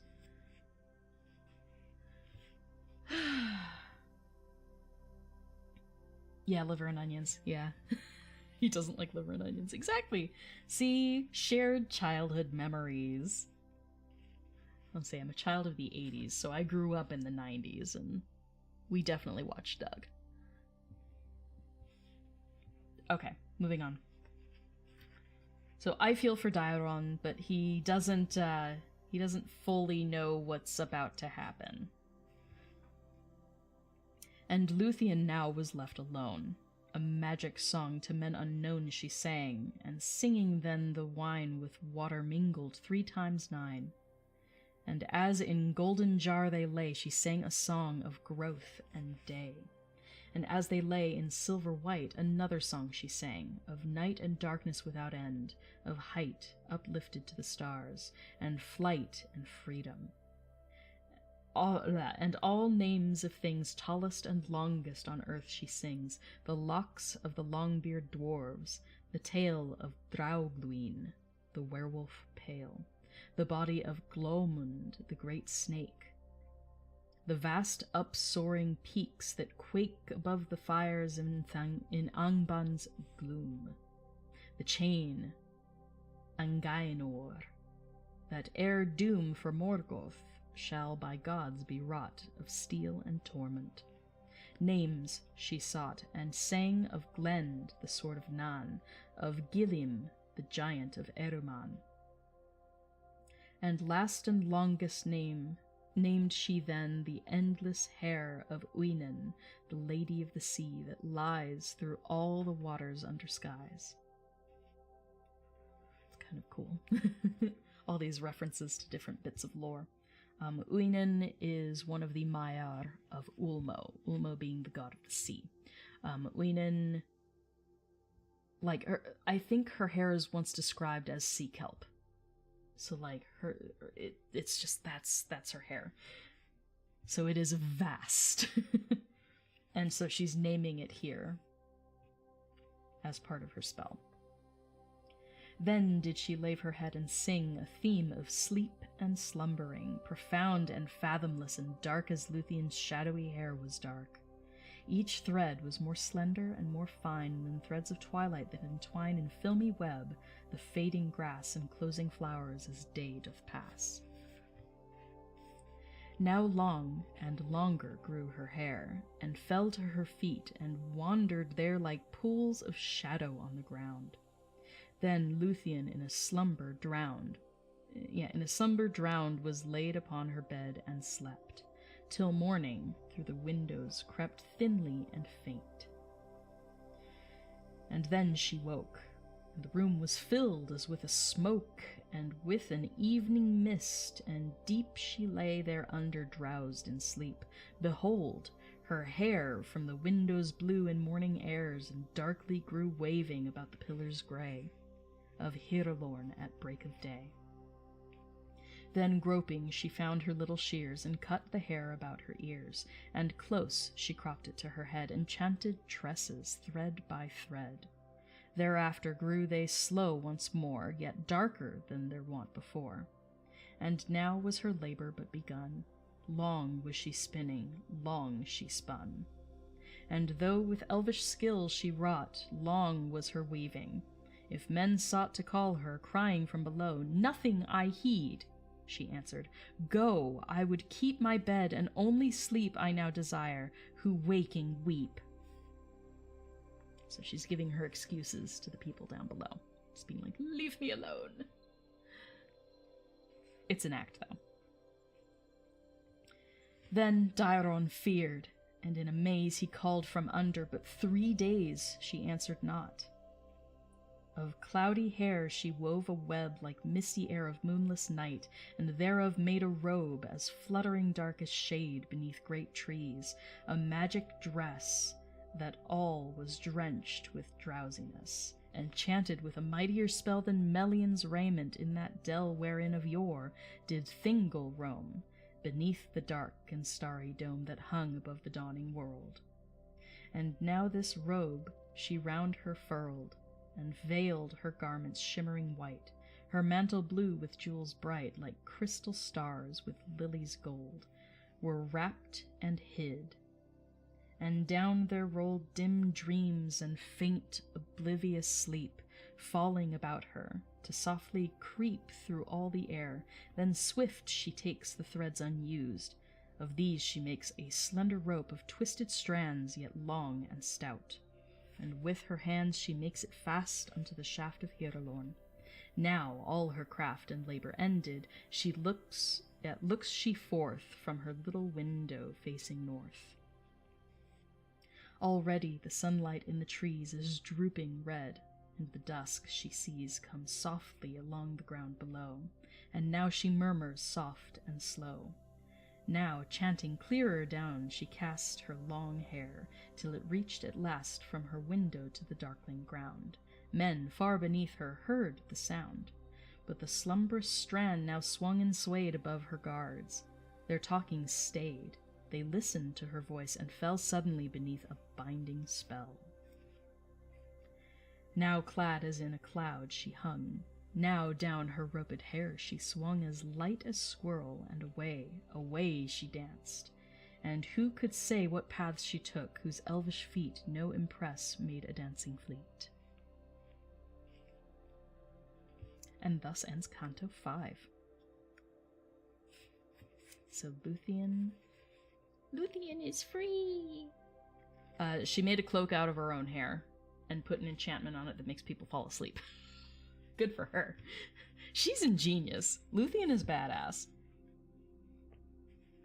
It's nice to see one female character, like, really take the lead. Like, I do think she's a bit Mary Sue-ish, but that's a trope that was more established after Tolkien in the fantasy genre.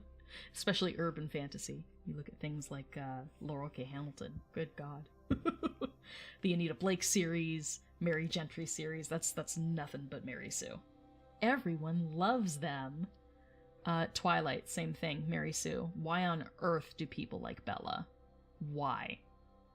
What is she bringing to the table? Absolutely nothing. At least Luthien has skills.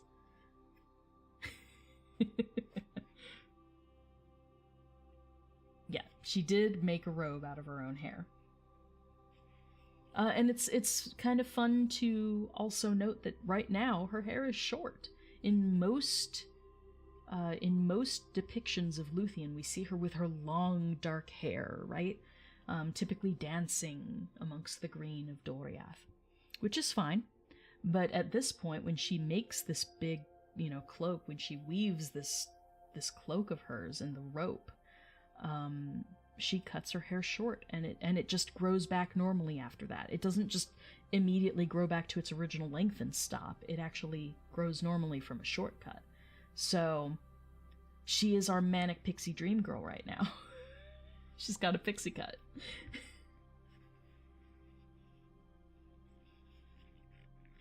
But that is where we leave it. That's where we leave it for the day.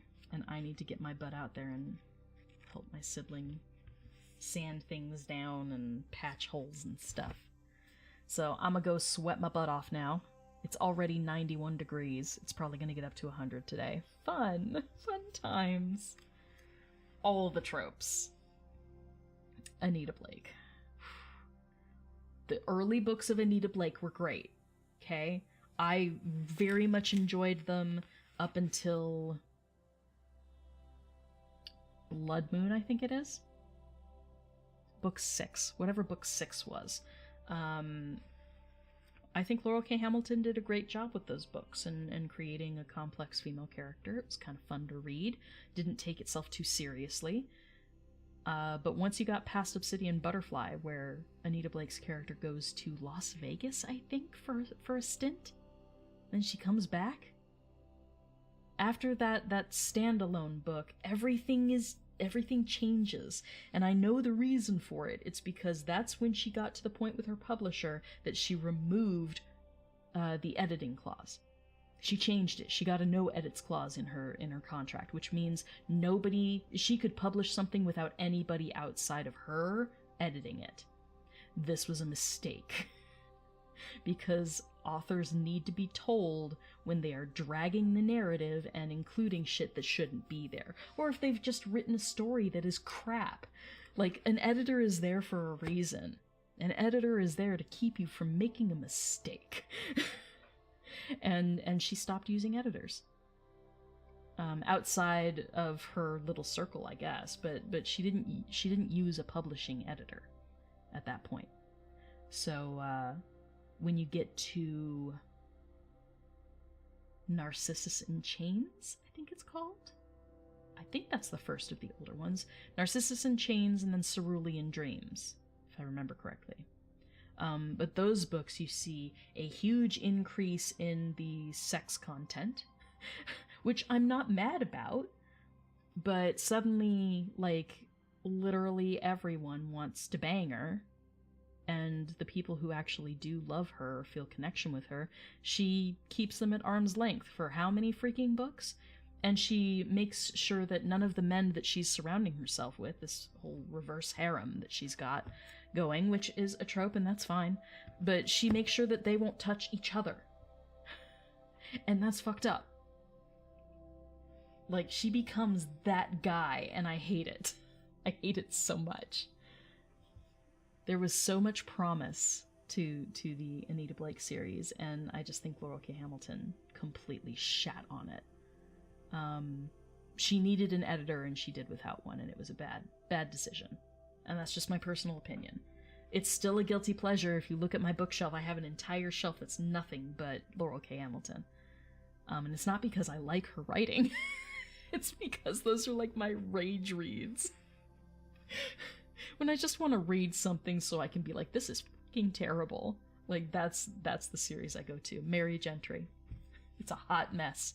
It is a hot freaking mess. Hot garbage. But, you know, guilty pleasure.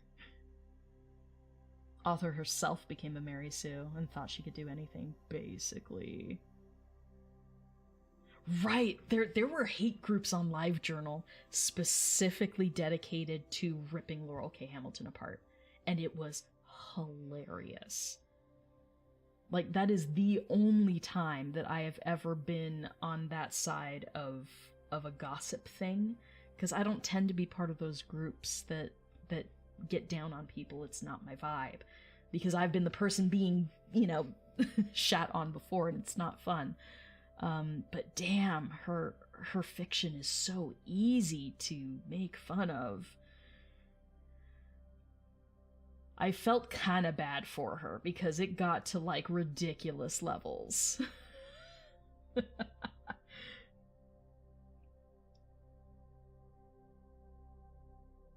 She was the person who made urban fantasy profitable. I will absolutely give credit to her for that, for sure.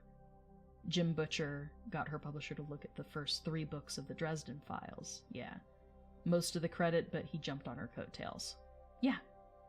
I would agree. I would agree with that, in general. Yeah, I'll give Laurell K. Hamilton credit where credit is due. Her first few Anita Blake books were fantastic.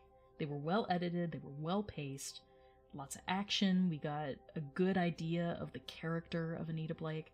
And then just a few books in, when she got her no edits clause, it all just went severely downhill.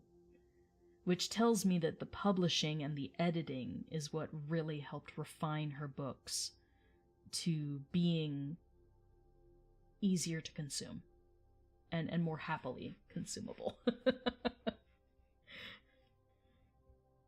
So she shouldn't have given up the editing. Editing is there for a reason. But yeah, she definitely did establish urban fantasy, for sure.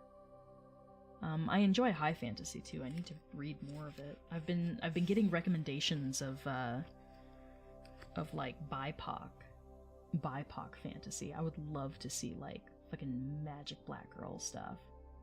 Black girl magic, hell yes. Like, give me all of that. So I'm looking for books like that, especially ones that have a queer tilt. Please. It keeps me engaged, okay? Refused to read the last Dresden Files book. Waited years for peace talks. It was him on the other side quest while the plot is happening around him. Oh no! I'm not familiar. I am not familiar with the Dresden Files. I've never read Jim Butcher. Never read a Butcher book. But I'm really not that well read in general. Like, I will I will put the disclaimer up there. I've read Tolkien. That's about it. I read one mini-series of Mercedes Lackey. I read Mercedes Lackey's Last Herald Mage trilogy, which is high fantasy, and I read it because the main character is gay. That's the only reason I read it. It was recommended to me by my partner before we were together. She was like, you should read this, because at least the main character is queer. And I was like, hell yeah, let's read it. And I enjoyed it. It was very tropey as well, but I still enjoyed those 3 books.